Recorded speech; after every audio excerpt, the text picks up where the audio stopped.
Hello student, केम छो? मजामा? साईराम। હવે last time આપણે અણુસૂત્ર ઉપરથી તેમાં રહેલા દરેક ઘટકના તત્વનું પ્રમાણ નક્કી કર્યું. હવે એનાથી ઊંધું બંધારણીય ટકા આપેલા હોય તેના ઉપરથી પ્રમાણસૂચક સૂત્ર, જેને ઇમ્પિરિકલ ફોર્મ્યુલા કહેવાય, અને અણુસૂત્ર શોધવાના દાખલા. તો બંધારણીય ટકા ઉપરથી પ્રમાણસૂચક સૂત્ર શું છે એની આગળ હું ચર્ચા કરીશ. એમાં ડિફરન્સ શું છે અણુસૂત્ર અને પ્રમાણસૂચક સૂત્રમાં,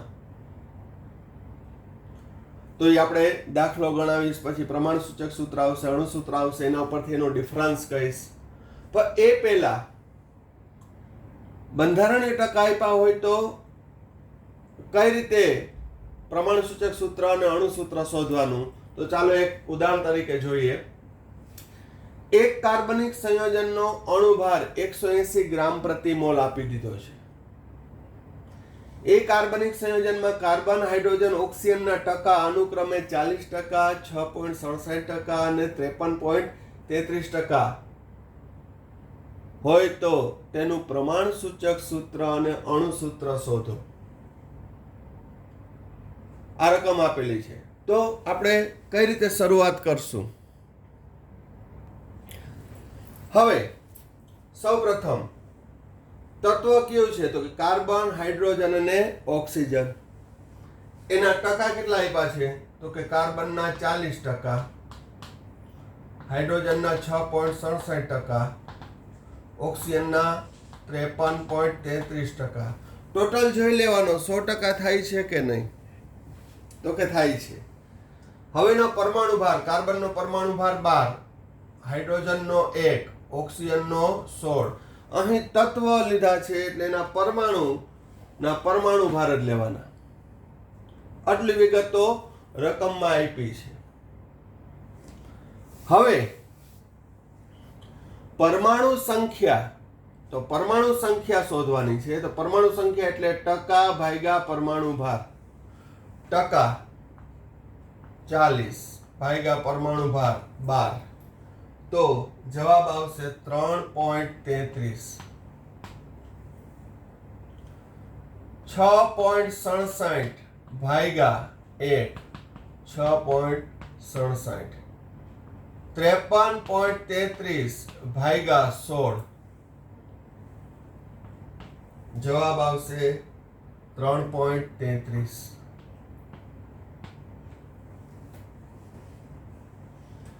તો પરમાણુ સંખ્યા કઈ રીતે શોધવાનું? તો કે જે તે તત્વના ટકા ભાગ્યા જે તે તત્વનો પરમાણુ ભાર. એટલે ટકાવારીને તેના પરમાણુ ભાર વડે ભાગતા શું મળશે? પરમાણુની સંખ્યા મળશે.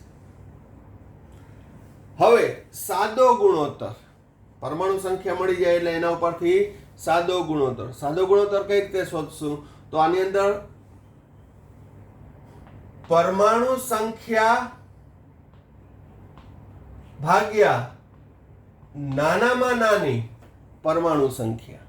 સાદો ગુણોત્તર કઈ રીતે લેશું? જે તેની પરમાણુ સંખ્યા ભાગ્યા નાનામાં નાની પરમાણુ સંખ્યા. તો આ ત્રણમાં પરમાણુ સંખ્યા કઈ નાનામાં નાની છે? સૌથી નાની, તો કે 3.33. તો હવે કાર્બન માટે 3.33 ભાગ્યા 3.33 બરાબર 1. 6.67 ભાગ્યા નાનામાં નાની પરમાણુ સંખ્યા 3.33 એટલે કે 2. 2.0 સમથિંગ આવે, હાલો 2.01.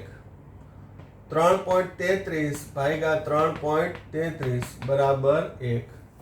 હવે જો અહીંયા 2.01 આવ્યું હોય, 2 આવ્યું હોય, 3 આવ્યું હોય, અહીંયા તો એક જ આવે છે.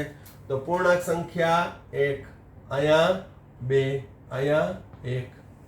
તો આ જે સંખ્યા આવી એ કાર્બનિક સંયોજનમાં રહેલા તત્વોનું પ્રમાણ દર્શાવતી સંખ્યા છે, જેને કહેવામાં આવે છે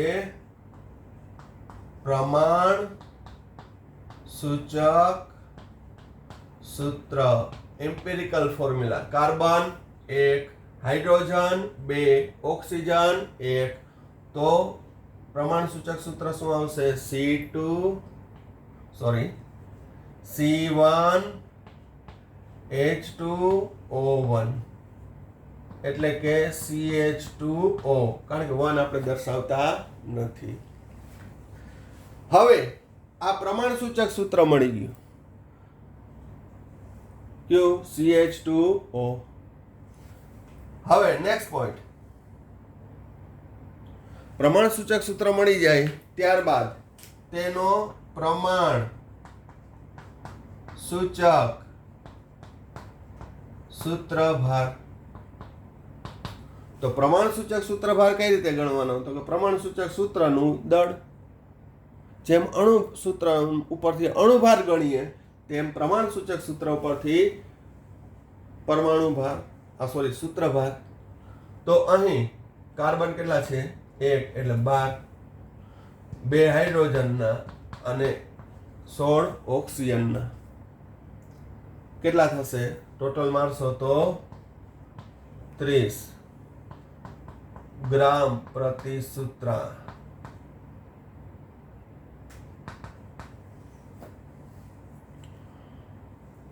અણુભારી મોલમાં હોય, આ સૂત્રાંકમાં હોય. એક સૂત્રભારનું દળ કેટલું થશે? 30 ગ્રામ. હવે નેક્સ્ટ પોઈન્ટ પ્રમાણ સૂચક સૂત્ર કઈ રીતે મળ્યું? તો કે ભાઈ ટકા આપ્યા છે, પરમાણુ ભાર આપ્યા છે, એના ઉપરથી પરમાણુ સંખ્યા શોધી, એ પરમાણુ સંખ્યા ઉપરથી સાદો ગુણોત્તર શોધ્યો. કઈ રીતે? તો કે પરમાણુ સંખ્યા ભાગ્યા નાનામાં નાની પરમાણુ સંખ્યા. તો આમાં નાનામાં નાની પરમાણુ સંખ્યા 3.33 છે. એના ઉપરથી પૂર્ણાંક સંખ્યા આવશે. પૂર્ણાંક સંખ્યામાં ચિંતા ના કરો, આપણે 2-3 ઉદાહરણ આપશું એટલે ખ્યાલ આવી જશે. એવું નહીં આવે કે 1.6 આવે તો શું લેવાનું, એવા નહીં આવે. એ નજીકનો જ આવશે પૂર્ણાંક સંખ્યામાં. હવે ગુણક સંખ્યા n બરાબર અણુભાર છેદમાં સૂત્રભાર બરાબર અણુભાર કેટલો આપ્યો હતો રકમમાં? 180. સૂત્રભાર કેટલો મળ્યો? 30. તો n નું મૂલ્ય કેટલું આવ્યું? 6. હવે અણુસૂત્ર બરાબર n ગુણ્યા પ્રમાણ સૂચક સૂત્ર. તો અહીં n કેટલા આવ્યા? 6. n કઈ રીતે મળ્યું? અણુભારના છેદમાં સૂત્રભાર. પ્રમાણ સૂચક સૂત્ર CH2O. તો અણુસૂત્ર શું થશે? C6H612O6.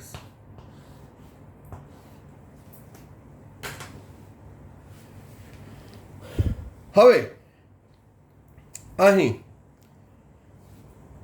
આ જે દાખલો કર્યો છે તો તમારી પાસે ટેક્સ્ટ બુક હોય અથવા તો મેં તમને જે સોફ્ટ કોપીમાં મોકલી છે એમાં જુઓ, એમાં પહેલાં થિયરી ભણાવી છે અને પછી એ દાખલો આપ્યો છે એના જેવો, એને રિલેટેડ. પરંતુ આ થિયરિકલ ક્વેશ્ચન એ દાખલા રૂપે 3 કે 4 માર્કમાં 11મા ધોરણમાં પૂછાઈ શકે, તેમજ કોમ્પિટિટિવ એક્ઝામની અંદર છે એ ઉપયોગી પણ થાય છે. એમના પણ પ્રશ્ન આપણે, મેં તમને કીધું કાલથી થોડી ઘણી શરૂઆત કરી આપણે નીટ લેવલના, હજી JEE લેવલના જોશું. નીટની અંદર હજી આગળ આપણું ટોપિક પૂરો થાય, ચેપ્ટર હવે પૂરું થશે, 2-3 પોઈન્ટ અગત્યના જે છે એ પૂરા કરી પછી MCQ સોલ્વ કરવાની થોડી વધુ મજા આવે. તો એવા હું તમને આપતો રહીશ. પરંતુ અહીં એ થિયરી ઉપરથી છે એ દાખલો મેં ગણ્યો છે. તો થિયરીમાં આપી છે કે આવું બધું ક્યાંથી આવ્યું, તો પહેલાં થિયરી ભણાવવી પડે. થિયરી પાછી પરીક્ષાલક્ષી નથી. એ થિયરીના મુદ્દાના આધારે આ દાખલો કરવાનો છે. તો મેં ડાયરેક્ટ જ કર્યો, કારણ કે એમાં હું મુદ્દા બોલું કે પ્રમાણ સૂચક સૂત્ર મળશે ને આ મળશે તો એ ખ્યાલ આવે નહીં. પણ જો એક્ઝામ્પલ સાથે કીધું હોય તો તમારી થિયરી હવે તમે વાંચજો એટલે તમને થિયરી પણ ક્લિયર થઈ જશે. ફરીથી પેલો દાખલો છે આ, એટલે જોઈ લઈએ. પછી આનો અથવાનો શોર્ટકટ હું કહીશ તમને. આ જ દાખલામાં હું કહીશ. અહીં ટકા આપ્યા છે રકમમાં, પરમાણુ ભાર જાણતા હોય એના ઉપરથી પરમાણુ સંખ્યા કઈ રીતે? ટકા ભાગ્યા પરમાણુ ભાર. દરેકની પરમાણુ સંખ્યા મળી જાય પછી સાદો ગુણોત્તર લેવાનો. સાદો ગુણોત્તર એટલે પરમાણુ સંખ્યા ભાગ્યા નાનામાં નાની પરમાણુ સંખ્યા. દરેકની પરમાણુ સંખ્યાને નાનામાં નાની પરમાણુ સંખ્યા વડે ભાગતા સાદો ગુણોત્તર મળશે અને તેના ઉપરથી પૂર્ણાંક સંખ્યા. જે પૂર્ણાંક સંખ્યાનું મૂલ્ય આવે એ આવશે પ્રમાણસૂચક સૂત્ર. આને કહેવાય પ્રમાણસૂચક સૂત્ર CH2O. એના ઉપરથી તેનું પ્રમાણસૂચક સૂત્રભાર મેળવી લેવાનો. જેમ અણુભાર મેળવીએ એમ પ્રમાણસૂચક સૂત્રનો સૂત્રભાર મેળવી લીધો. હવે ગુણક સંખ્યા બરાબર અણુભારના છેદમાં સૂત્રભાર બરાબર n મળશે. અને અણુસૂત્ર શોધવાનું સૂત્ર છે ગુણક સંખ્યા n ગુણ્યા પ્રમાણસૂચક સૂત્ર. આ રીતે કોઈ પણ તત્વના ટકા આપ્યા હોય તો આ રીતે કરીને તમે એનું પ્રમાણસૂચક સૂત્ર અને આણ્વીય સૂત્ર મેળવી શકો. આ વાત કરું છું આ રીતે 11મા ધોરણમાં 4 માર્કમાં પરીક્ષાલક્ષી દાખલો છે. હવે બીજી રીતે કઈ રીતે કરી શકાય? શોર્ટકટમાં એનું પ્રમાણસૂચક સૂત્ર મળે અને અણુસૂત્ર પણ મેળવી શકાય. તો એ પણ હવે આ જ દાખલો આપણે અથવાની રીતે ગણીએ. પણ ફરી એકવાર કહું છું કે 11મા ધોરણનું પરીક્ષાલક્ષી 4 માર્કમાં પેપરમાં પૂછે તો આ રીતે દાખલો ગણવો પડે. ચાલો હવે અથવાની રીતે કરીએ.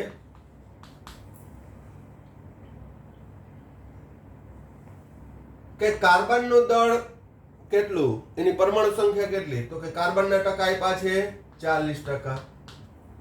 તો બરાબર ધ્યાન રાખજો. જો 100% હોય 100% કાર્બન તો એ 180 ગ્રામ કાર્બન થાય. કારણ કે એનો અણુભાર કેટલો આપ્યો છે? 180. રકમ ફરી પાછી જોઈ લેજો તમે. તો 100% કાર્બન હોય તો 180 ગ્રામ કાર્બન. તો કાર્બન કેટલા છે? 40% કાર્બને કેટલા? 40 ગુણ્યા 180 ભાગ્યા 100. જવાબ આવશે 72 ગ્રામ કાર્બન. તો અહીં કાર્બન કેટલો આવ્યો? 72 ગ્રામ.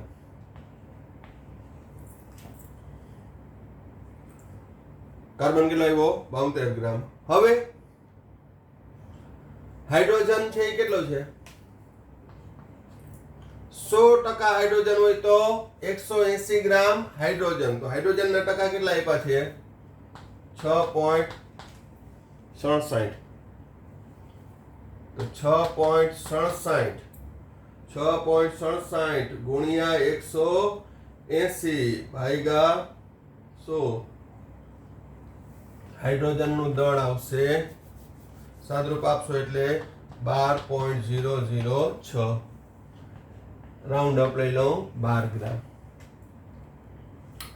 હવે ઓક્સિજનનું દળ કેટલું? તો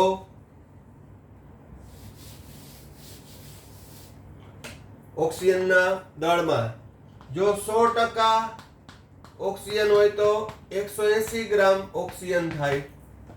100% હોય તો કે ઓક્સિજન 100% નથી. કેટલું છે? 53.33% ઓક્સિજન હોય તો કેટલા ગ્રામ ઓક્સિજન? તો 53.33 ગુણ્યા 180 ભાગ્યા 100. સાદરૂપ આપો 180 180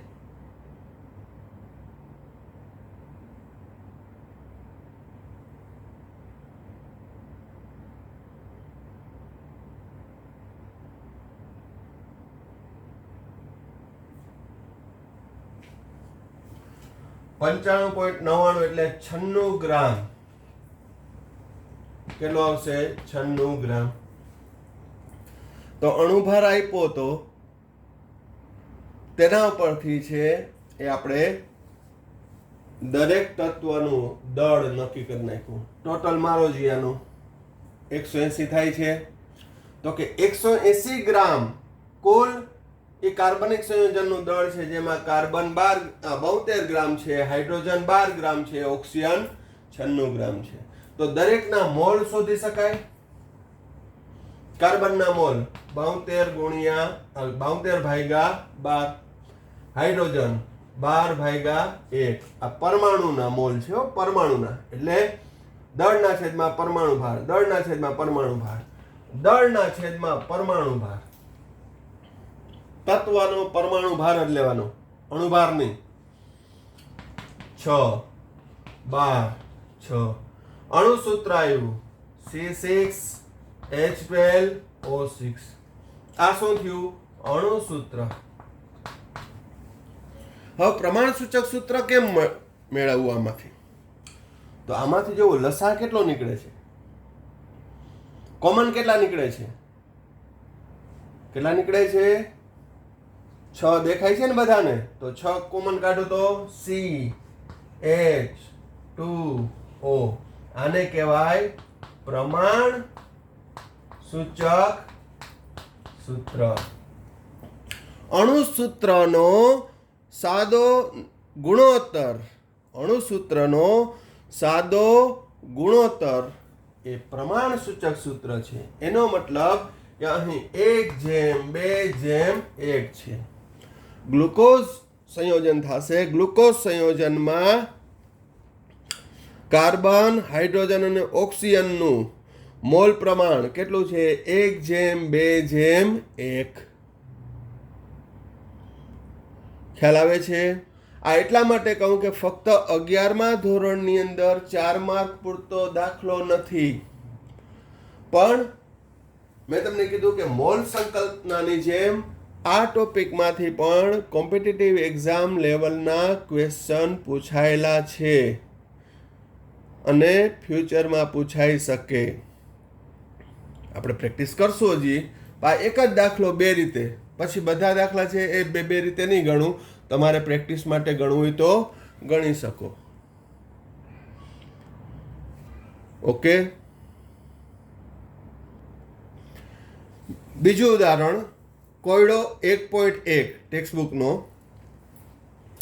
કે એક સંયોજન 4.07% હાઇડ્રોજન, 24.47% કાર્બન અને 71.62% ક્લોરીન ધરાવે. એનું મોલર દળ 98.96 ગ્રામ છે. તો પ્રમાણ સૂચક સૂત્ર અને અણુસૂત્ર શોધો. તો અહીં ટકા આપ્યા છે રકમમાં, પરમાણુ દળ આપ્યું છે અને અણુભાર કેટલો આપ્યો છે? તો કે 98.96 ગ્રામ પ્રતિ મોલ. હવે પરમાણુ સંખ્યા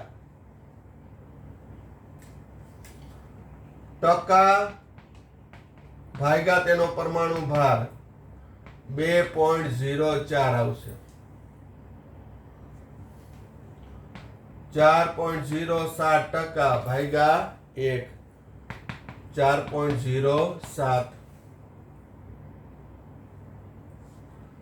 71.65 ભાગ્યા 35.5 બરાબર 2.02 આવશે. હવે આ પરમાણુ સંખ્યા મળી ગઈ, ટકા ભાગ્યા તેનો પરમાણુ ભાર. હવે સાદો ગુણોત્તર એટલે શું? તો કે સાદો ગુણોત્તર બરાબર પરમાણુની સંખ્યા ભાગ્યા નાનામાં નાની પરમાણુ સંખ્યા. તો આ ત્રણમાં નાની પરમાણુ સંખ્યા કઈ દેખાય છે તમને? 2.02. તો દરેક સંખ્યાને 2.02 વડે ભાગી નાખો. 2.04 ભાગ્યા 2.02, 2.01.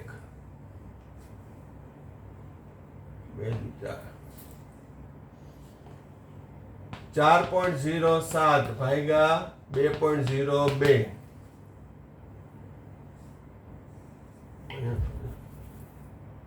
1.02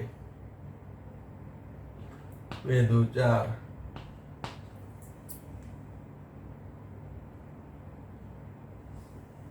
2.02 ભાગ્યા 2.02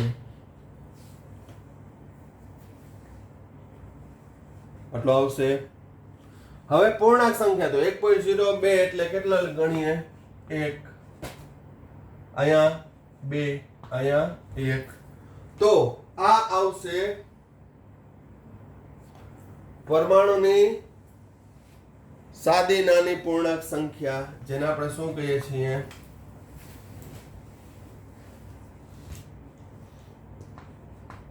પ્રમાણ સૂચક સૂત્ર C1H2Cl.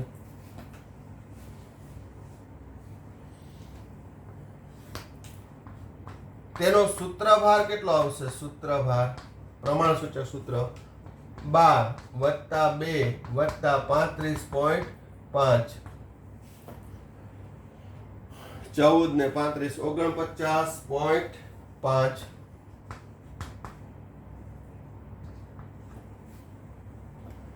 હવે ગુણક સંખ્યા n બરાબર પરમાણુ અણુભાર 98.96 ભાગ્યા 49.5 તો અહીં ગુણક સંખ્યા આવશે n બરાબર 2. n બરાબર કેટલી આવશે? 2. અહીં n છે પૂર્ણાંકમાં જ આવશે. અણુસૂત્ર બરાબર ગુણક સંખ્યા n ગુણ્યા પ્રમાણ સૂચક સૂત્ર. પ્રમાણ સૂચક સૂત્ર 2 ગુણ્યા CH2Cl તો આવશે C2H4Cl2.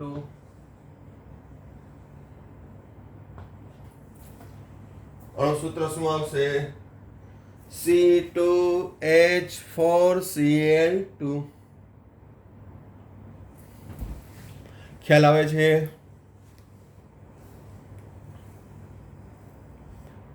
તો આ રીતે છે એ કોઈ પણ ટકા આપ્યા હોય તો એના ઉપરથી પ્રમાણ સૂચક સૂત્ર અને અણુસૂત્ર શોધી શકો.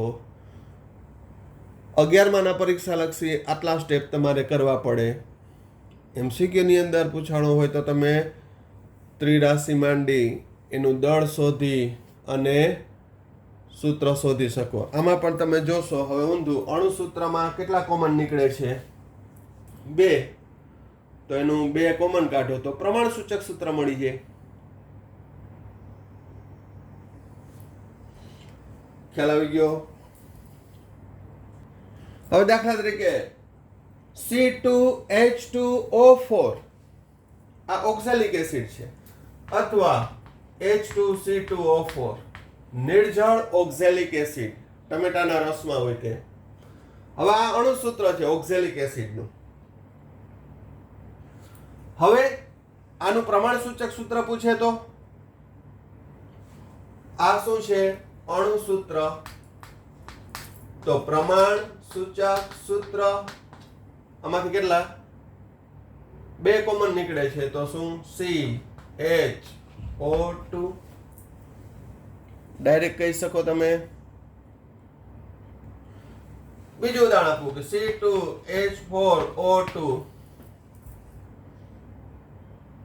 આ એસિટિક એસિડ છે તો આ અણુસૂત્ર છે એસિટિક એસિડનું. ઉદાહરણ તરીકે તો આનું પ્રમાણ સૂચક સૂત્ર કયું થશે? 2 કોમન કાઢી નાખો CH2O. ખ્યાલ આવી ગયો? હવે આવું જ આપણે પ્રમાણ સૂચક સૂત્ર છે એ ગ્લુકોઝ માટે કાઢ્યું હતું તો એ પણ ચેક કરી લેવાની છૂટ કે આ એસિટિક એસિડ છે. આ કયો છે? Acetic acid. આ કયો છે? ગ્લુકોઝ. તો બંનેમાં દરેક ઘટકનું પ્રતિશત પ્રમાણ સમાન હશે. એસિટિક એસિડ આ કયો છે? Acetic acid. આ કયો છે? ગ્લુકોઝ. આ બંનેમાં ઘટક તત્વનું પ્રતિશત પ્રમાણ કેવું હશે? એક સમાન. કારણ કે એમાં પ્રમાણ સૂચક સૂત્ર સમાન છે, તો એના ટકા પણ કેવા થશે? સમાન. ખ્યાલ આવી ગયો? ચાલો હવે થોડોક નાનકડો ટ્વિસ્ટ દર્શાવતો એક દાખલો જોઈએ કે એક કાર્બનિક સંયોજનનો અણુભાર આપ્યો છે 88 ગ્રામ પ્રતિ મોલ. કાર્બન હાઇડ્રોજનના ટકા આપ્યા છે કેટલા? 54.55 અને 9.06. તો પ્રમાણ સૂચક સૂત્ર અને અણુ સૂત્ર શોધો. તો અહીં પેલા વેલા એ ચેક કરી લેવાનું કે કાર્બન હાઇડ્રોજનના ટકા 100% થાય છે, તો ટોટલ મારશો તો 100% થતા નથી. તો બરાબર ધ્યાન રાખજો, જો આપેલ તત્વના ટકા 100 ન થાય તો ત્રીજું તત્વ એ ઓક્સિજન જ હશે. તો ઓક્સિજનના ટકા શોધવાનું સૂત્ર, ઓક્સિજનના ટકા શોધવાનું સૂત્ર 100 ઓછા કાર્બન વત્તા હાઇડ્રોજનના ટકા. તો 100 ઓછા કાર્બનના ટકા 54.55 વત્તા 9.06, સાદરૂપ આપશો એટલે 36.39%. તો ત્રીજું તત્વ કયું હશે? ઓક્સિજન જ હશે. ડોન્ટ વરી કે સર બીજું તત્વ હશે તો નહીં, કારણ કે ઓક્સિજનના ટકા શોધવા માટેનું સૂત્ર છે કે કાર્બનિક સંયોજનમાં કાર્બન હાઇડ્રોજનના ટકા કે અન્ય કોઈ પણ તત્વના ટકા તો 100% પૂર્ણ ના થતા હોય તો એ તત્વ ઓક્સિજન જ હશે. એટલે એને 100 માંથી બાદ કરતા કેટલો મળ્યા? 36.39. ફરી એકવાર કહી દઉં છું કે 100% ના થાય તો નેક્સ્ટ તત્વ, ત્રીજું તત્વ એ કયું હશે? ઓક્સિજન જ. અને અહીં કાર્બનનો પરમાણુ ભાર 12, હાઇડ્રોજનનો 1, ઓક્સિજનનો 16. ઓક્સિજન અહીં પરમાણુ ભાર જ લેવાનો, મહેરબાની કરીને 32 ના લખી નાખતા. હાઇડ્રોજનનો 1 જ લેવાનો, કારણ કે તત્વના ટકા ભાગ્યા તત્વનો પરમાણુ ભાર છે, અણુભાર નહીં આવે અહીંયા. ક્લિયર? તો હવે થઈ જાય ને દાખલો? હાલો કરી નાખીએ. 54.55 ભાગ્યા 12, 12 ચોક 48, 4.54 જેવું. 9.06 ભાગ્યા 1, આમાં તો મજા જ આવી જાય. 9.06. 36.39 ભાગ્યા 16, 2.27. તો અહીં નાનામાં નાની સંખ્યા કઈ આવી? 2.27. પરમાણુ સંખ્યા નાનામાં નાની કઈ આવી? 2.27. તો જોજો, આ દરેક પરમાણુ સંખ્યાને નાનામાં નાની પરમાણુ સંખ્યા વડે ભાગું એટલે મને સાદો ગુણોત્તર મળશે. 4.54 ભાગ્યા 2.27 બરાબર 2. 9.06 ભાગ્યા 2.27, 4 દુ 8, 3.99 જેવું આવશે. હાલો ને, 2.27 ભાગ્યા 2.27. દરેક પરમાણુ સંખ્યાને નાનામાં નાની પરમાણુ સંખ્યા વડે ભાગ્યું. આમાં મજા આવી જાય. કેટલો આવશે? 1, 2, 3.99 એટલે 4. હવે અહીંયા એવા અંક સંખ્યા નહીં આવે કે 1.87 આવે તો, 1.8 આવે તો, 1.21 આવે તો, એવી સંખ્યા આવશે નહીં, કારણ કે પૂર્ણ ગુણોત્તરમાં હોય છે. તો હવે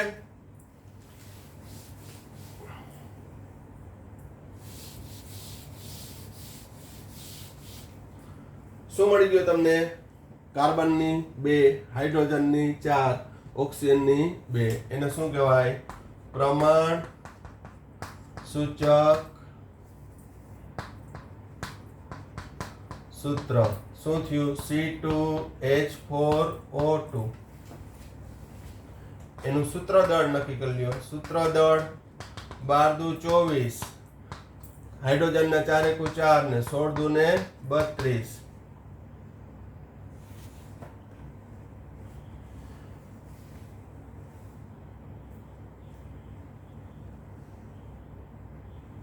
ઓક્સિજન સોરી એક જ છે. 16 20 ને 24 44. તો પ્રમાણ સૂચક સૂત્ર C2H4O સૂત્ર દળ 44 ગુણક સંખ્યા n બરાબર અણુભાર ભાગ્યા સૂત્રભાર 2. તો અણુ સૂત્ર શું થશે? હવે ડાયરેક્ટ મૂકી દઉં. ગુણક સંખ્યા 2 ગુણ્યા પ્રમાણ સૂચક સૂત્ર C2H4O માટે અણુ સૂત્ર આવશે C4H8O2.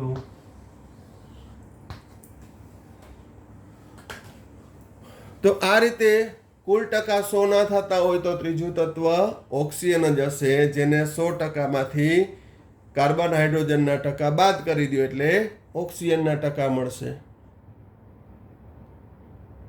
ખ્યાલ આવે છે?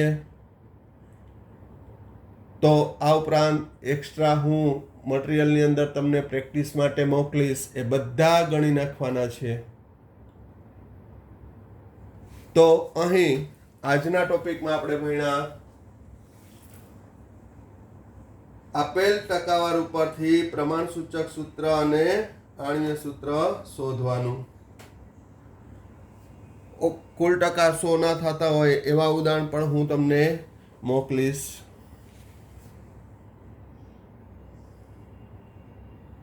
તો અહીંયા સુધી રાખીએ છીએ. સાંઈરામ.